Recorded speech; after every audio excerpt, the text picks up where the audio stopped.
Hello दोस्तों, स्वागत है आपका हमारे इस वीडियो में। आज की वीडियो हम सॉल्व करेंगे एक्सरसाइज 4.1 के क्वेश्चन नंबर सेकंड के सेकंड को।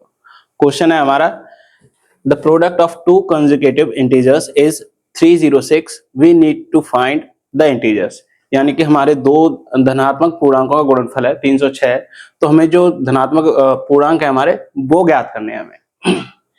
यहाँ पर जैसे क्वेश्चन में हमारी जो इंटीजर्स हैं, हमें इंटीजर्स फाइंड करने हैं, लेकिन हमें जो हमारा क्वेश्चन नंबर सेकंड है हमें उसके अकॉर्डिंग क्या है कि जहाँ पर जो कंडीशंस जो दी गई हैं उन कंडीशंस के अकॉर्डिंग हमें सिर्फ क्वाड्रेटिक इक्वेशन यानी कि द्विघात समीकरण बनाना है।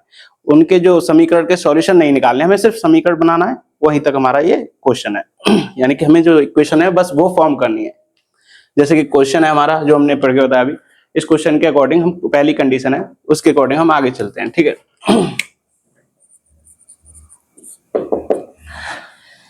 जैसे कि हमारे दो कंसेक्यूटिव इंटीजर्स हैं, यानी कंसेक्यूटिव इंटीजर्स यानी कि क्रमागत हमारे जो पूर्णांक है, धनात्मक जो क्रमागत पूर्णांक है हमारे, वो क्या क्या होंगे। क्रमागत नंबर, जैसे कि क्रमागत क्या होता है, जैसे 2, 3, 4। अब ये क्या कंसेक्यूटिव है, एक के बाद एक आने वाले। ठीक है, इसी प्रकार से अब हमें कोई मान है तो हमारा पहला इंटीजर फर्स्ट मान लेते हैं हम। फर्स्ट इंटीजर है हमारा x और इसका सेकंड होगा, यानी क्रमागत अगर कंसेक्यूटिव सेकंड लेंगे तो सेकंड हो जाएगा हमारा x+1। ठीक है, हमारे कितने हो गए, x और x+1 हो गए, हमारे दो कॉन्जिक्यूटिव इंटीजर्स हैं। अब इनका प्रोडक्ट यानी कि गुणनफल दिया हुआ है हमें। प्रोडक्ट यानी गुणनफल क्या होगा हमारा, फर्स्ट कंडीशन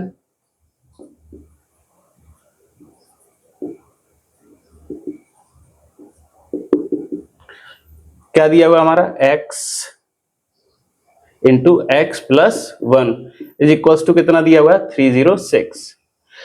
यानी कि गुणनफल हमारे दोनों धनात्मक पूर्णांकों का गुणनफल कितना है, x और x+1 के गुणनफल करेंगे तो क्या कितना आएगा हमारा, 306 आएगा।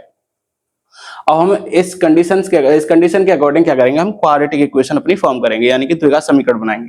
तो पहले हम इसे सॉल्व कर लेते हैं। इस x का मल्टीप्लाई करेंगे हम इस वाले जो कोष्टक दिया हुआ उसमें, x का मल्टीप्लाई इसमें करेंगे तो क्या हो जाएगा, x into x is equal to x² plus x into 1 is equal to x equal to 306।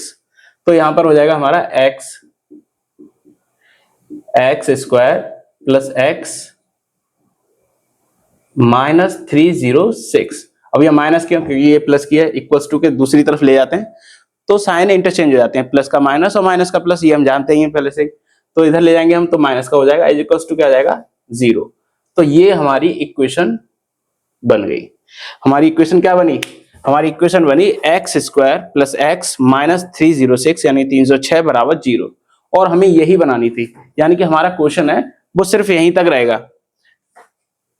हमारे दो कॉन्जिक्यूटिव इंटीजर्स हो गए x और x+1 और हमारी ये इक्वेशन बन गई इनके द्वारा। अब हमें इसे आगे सॉल्व करने की जरूरत नहीं है और यहीं तक है, क्योंकि हमारा जो सेकंड क्वेश्चन है वो यही कहता है कि हमारे जो द्वारा जो कंडीशंस दी जाएंगी इसमें, उन कंडीशंस को सॉल्व करके और हमें एक क्वाड्रेटिक इक्वेशन बनानी है। ठीक है, तो ये क्वाड्रेटिक इक्वेशन बन गई है। उम्मीद करते हैं आपको समझ में आया होगा। आप इस वीडियो को पॉज करके आप ऐसे नोट कर लीजिएगा। चलते हैं अपने नेक्स्ट क्वेश्चन की तरफ।